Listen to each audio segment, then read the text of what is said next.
They said the bodies were still standing when Ronan Vaughan reached the edge of the field. And that was the first thing he noticed.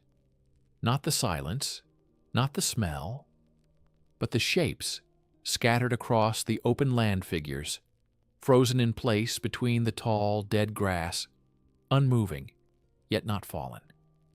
As if whatever had taken them had decided to leave them where they stood. And for a moment, it looked almost like they were alive, like they might turn and walk if called. But Ronan knew better, because the crows circling above them never landed. They kept their distance, tracing slow, uneasy circles in the gray sky, as if something below still belonged to something else. The wind moved through the field, in long, uneven waves, bending the grass, just enough to reveal glimpses of those shapes again and again as he stepped forward. And with each step, the truth became clearer. The bodies were upright, but wrong, their posture too rigid, their limbs locked at angles that did not belong to living things. And when he reached the first of them, he stopped not from hesitation but from recognition. The skin was intact, no tearing, no blood, but the face was hollow, not empty, but collapsed inward, as if something beneath had been removed entirely and left only the outer shell standing. Ronan's gaze shifted slowly across the field, taking in the rest of them, dozens scattered without pattern, each one the same, standing hollow, untouched from the outside, and yet completely emptied from within. And that told him enough. This was not feeding, not in any way he had seen before. This was something that took everything inside and left the rest behind.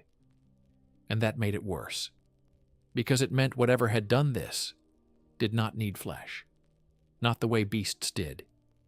It needed something deeper, something that could not be seen from the surface. A low creak echoed faintly across the field, then distant, but clear enough to catch his attention. And Ronan turned his head slightly toward the far end, where the land dipped just enough for the grass to grow thicker and darker. And for a moment he saw nothing, until the wind shifted again and the grass bent, revealing a shape larger than the others, not standing, not still, but moving slowly, almost imperceptibly, as if it struggled with its own weight. And then it stopped disappearing once more as the grass rose back into place. Ronan did not move immediately because whatever that was, it had not revealed itself fully, not yet. And rushing toward it without understanding what he was facing would only end one way. So instead he stepped further into the field, his boots pressing the grass down beneath him, his eyes moving from one hollow figure to the next, studying them more closely. Now the skin intact, but stretched thin in places, the chest slightly sunken, the arms lighter than they should have been, as if the bones inside no longer supported them properly. And he reached out, once his hand pressing lightly against the shoulder of one of the bodies. And it shifted slightly under the touch, too light, too empty, and that confirmed it. There was nothing left inside. No muscle, no bone, nothing but skin, held together by something that had decided not to take it. And a faint sound reached him again. Then closer. This time a slow, dragging noise followed by a soft, hollow thud, as if something heavy, but not solid, moved through the grass. And Ronan straightened slowly, his hand dropping back to his side, as his other moved closer to the hilt of his blade, because now the silence had changed, no longer empty, no longer still, but occupied. Something was here, something large enough to move the grass without revealing itself fully, something that chose when to be seen and when to remain hidden. And that meant it was not just a creature. It was aware the sound came again slightly to his right, and he turned toward it, his gaze narrowing as the grass shifted once more. and this time the shape rose just enough to be seen, a towering form pieced together from what looked like bodies. Not whole, not complete, but layered one over another, forming something larger, something that moved with slow, deliberate effort, its limbs uneven, its structure unstable, as if it should have collapsed under its own weight, and yet it stood. And as it shifted again, Ronan saw the hollow spaces within it, gaps where nothing remained, only stretched skin pulled tight over empty frames, and the realization came cold and immediate. This thing was not made of bodies. It was made from what was left after they had been taken, emptied, used only as structure, and discarded, when nothing remained inside them, and the creature took another step forward, the ground beneath it, pressing down under its weight. The sound dull and hollow, as if it carried nothing solid within it at all. And for the first time since entering the field, Ronan felt the shift in the air. The same quiet certainty that settled before a hunt truly began. This was not something that could be cut down like flesh, not something that would bleed or weaken in the way others did. This was something built from absence, from what had been removed, and that made it harder to understand, harder to kill. And as the towering shape stopped once more at the far end of the field, its hollow form swaying slightly in the wind, Ronan Vorn rested his hand fully on the hilt of his blade, because whatever this thing was, it had not finished yet, and he had arrived just in time to see what it would become. Ronan did not move toward the towering shape immediately, because distance was the only advantage he had left, and whatever stood in the field was not something that could be rushed without consequence. So instead he shifted his attention back to the hollow bodies around him, studying them more closely now. Not just what they were, but how they had been left behind. Because patterns always mattered more than appearances, and what he saw was not random, not scattered without thought. Each figure stood at a slightly different angle, facing inward, not toward the center of the field, but toward a point that shifted depending on where the creature had last moved, as if they had been arranged or had settled in place according to its presence. And that alone told him this thing did not simply take what it needed and leave it, created something with what remained, something that extended beyond its own body, something that might still be connected to it, in ways that were not immediately visible. A faint sound moved through the grass, again low and dragging, and Ronan turned toward it, his gaze fixed on the place where the giant had been moments before. But it was no longer there. Not fully. The grass stood upright where it had been, the shape gone or hidden once more. And that made it worse, because something that large should not have been able to disappear so completely, not without leaving clear signs behind. And yet there were none.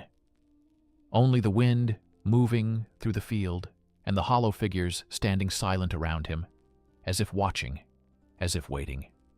Ronan stepped forward slowly now, his path angled not directly toward where he had seen it last, but slightly off to the side, because if it could move unseen at that scale, then it would not rely on a single direction.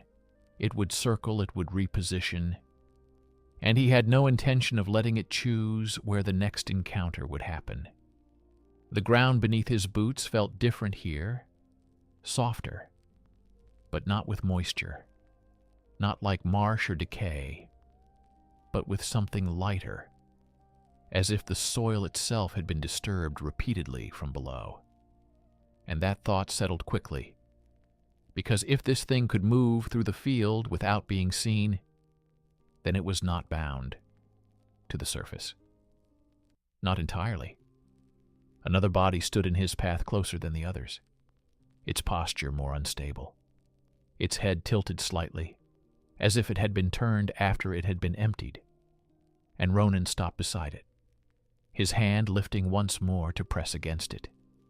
And this time, the reaction was immediate.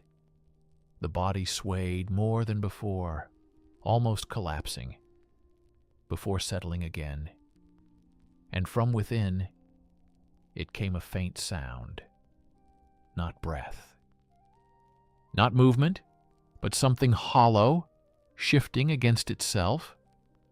And Ronan's eyes narrowed because that meant not everything inside had been removed. Not completely.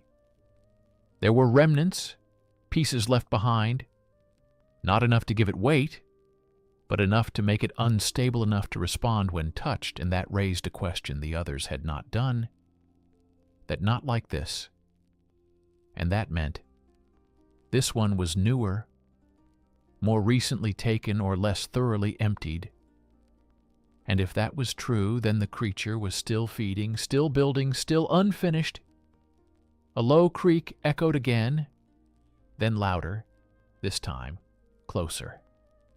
And Ronan turned sharply, his hand dropping back to his side as his other tightened on the hilt of his blade, because the sound had not come from the grass. It had come from above.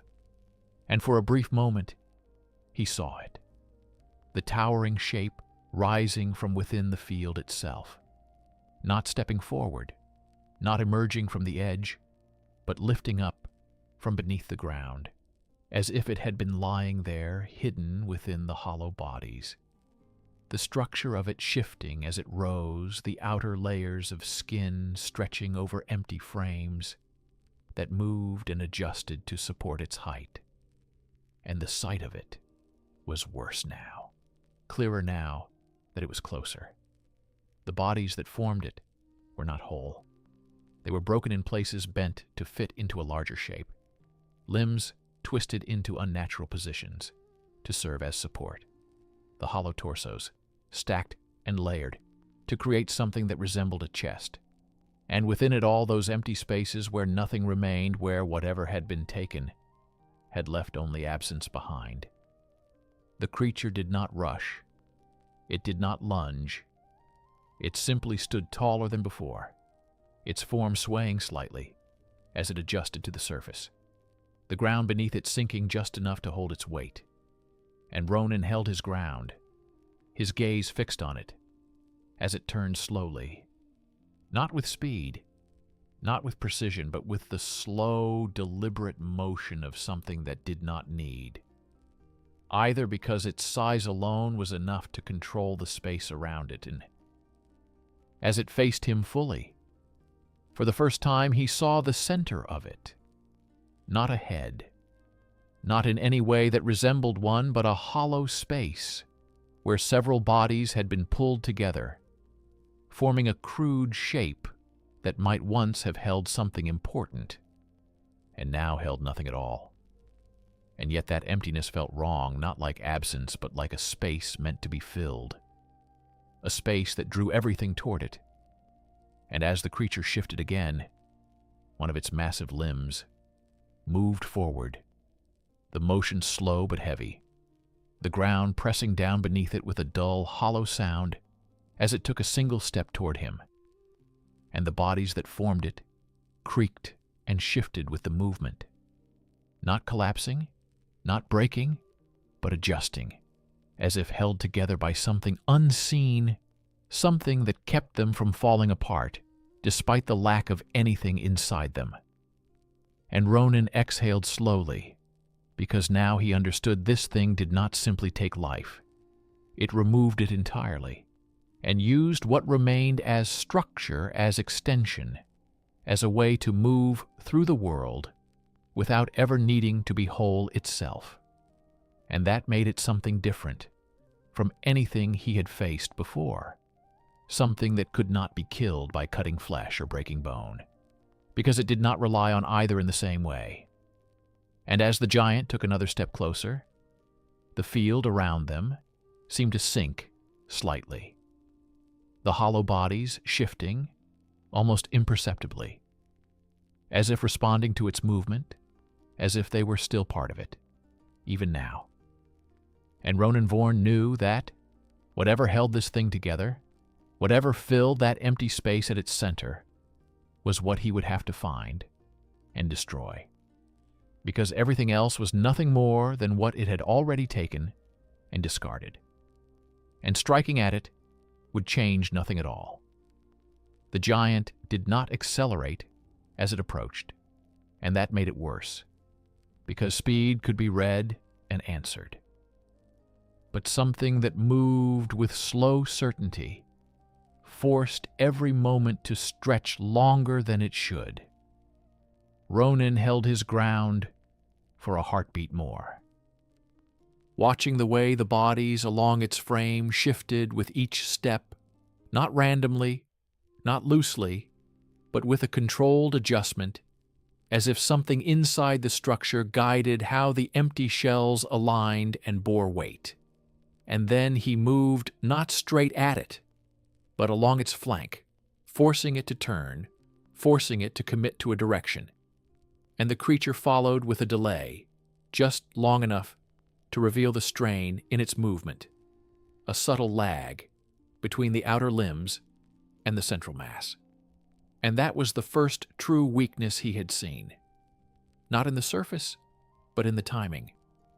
The way the whole depended on something deeper to coordinate the parts. A hollow thud sounded as one of its lower limbs came down, close enough to him to shake the ground, and Ronan stepped in, immediately using that moment of contact to close distance before it could lift again. His blade driving into the nearest joint, where two bodies had been forced together. The steel passed through skin with little resistance, but caught on something within, not bone. Not exactly, but a tougher seam that held the pieces in place. He twisted and pulled free, the limb buckling slightly, before correcting itself, as the structure compensated the damage already minimized, and that confirmed it. Cutting the outer frame would slow it, but not stop it. The creature answered, then not with speed, but with reach. A massive arm swinging across the space in a broad arc that forced him back. The air itself pushed ahead of the strike, and when it passed the bodies along that limb, shifted and tightened, as if bracing for impact. The blow struck the ground where he had stood, and the field answered with a dull, hollow echo, the grass flattening outward, and one of the nearby empty figures collapsing at the knees, before rising again, as if pulled upright by an unseen line. Ronan's eyes narrowed, because that movement did not belong to the giant alone, it belonged to the field as well.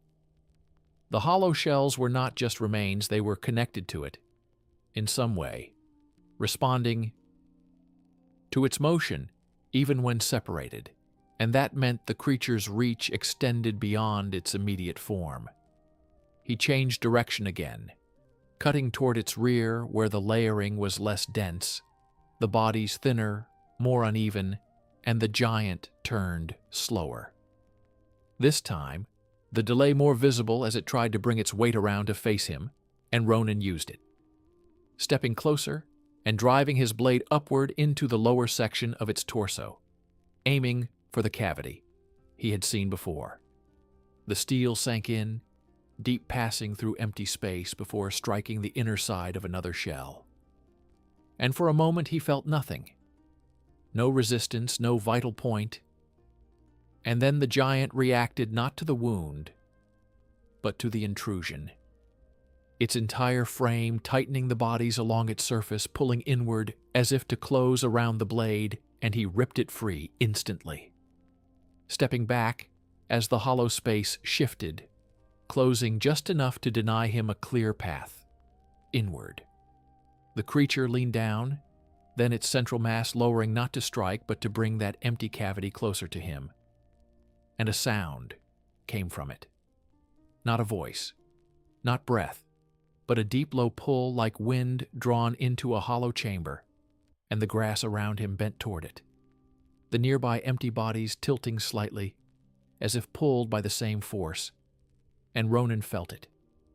Then a pressure, not on his skin, but within it, a subtle tug that made his breath catch for a fraction of a second, as if something inside him had been touched, and that was the second truth. The thing did not only take what was dead, it reached for what was still living, and it did so from that center, that hollow space that was not empty at all, but filled with something that drew life inward and stripped it away. The pull strengthened for an instant, and Ronan stepped back, breaking the line between himself and that center, before it could deepen the effect. And the giant rose again, its form swaying as the pressure faded, the hollow shells settling back into place. And now he knew enough, not everything, but enough to see. The path, the outer body, could be cut, but it would rebuild itself from what surrounded it. The field would answer, the gaps would close, but the center, that hollow draw, that was where it acted. That was where it took. And if that could be reached, if that could be broken, the rest would fall. Because without it, there would be nothing left to hold the structure together. The giant advanced again, its steps steady, its reach widening, as if it understood that he had found something, as if it intended to keep him at a distance from that center. And Ronan shifted his stance, lowering his blade slightly, because the next exchange would not be about cutting through. What he could see, it would be about forcing a path into what he could not, and that would require getting closer than before, closer than was safe, and staying there long enough to end it, before the field itself turned against him. Ronan did not rush the center after that, because the moment he had felt that pull, he understood that getting too close without control would end the hunt before it truly began.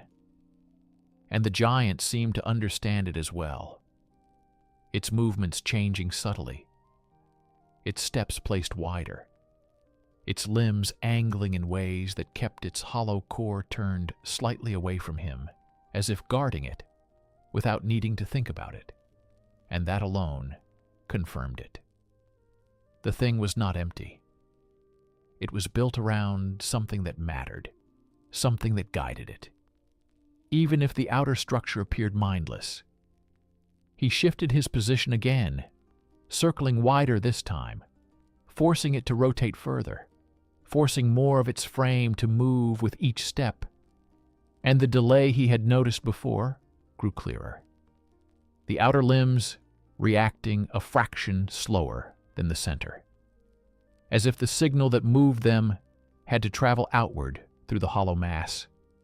And that was where the weakness lived, not in the bodies themselves, but in the connection between them, in the way the whole relied on that single point to function. The giant answered his movement by stepping forward again, its massive limb sweeping low across the field, forcing him back, and he gave ground deliberately, drawing it further into motion. Because the more it moved, the more it revealed the way its structure compensated, the way the bodies shifted to maintain balance. And with each adjustment, the center aligned differently, sometimes lower, sometimes higher, sometimes angled just enough to expose the opening for a heartbeat longer than before. And that was what he needed. Not strength, not repeated strikes, but a single clean path.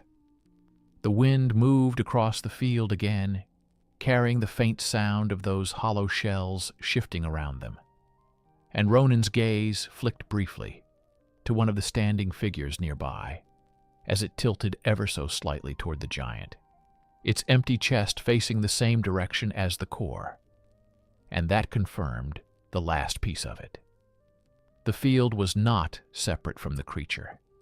It was part of it, an extension of whatever filled that center. The empty bodies still linked, still responding even after being discarded. And that meant, if the core remained intact, it would not matter how much of the outer structure he destroyed. It would rebuild itself from what surrounded it, again and again, until nothing was left to take a low, hollow pull, came from the center once more, weaker than before, but deliberate, and Ronan stepped back, just enough to break its reach, because now he understood it needed time to draw fully. It needed proximity to take what it wanted, and that was something he could deny it. The giant pressed forward again, its form swaying more noticeably now, as the strain of movement built across its structure. The bodies along its limbs shifting more frequently to maintain balance, and that made it less stable, not by much, but enough. And Ronan moved in at that moment not straight toward the center, but toward one of its supporting limbs, where the layering was thinner, his blade cutting through the joint in a single controlled strike, the steel biting deeper, this time splitting the connection.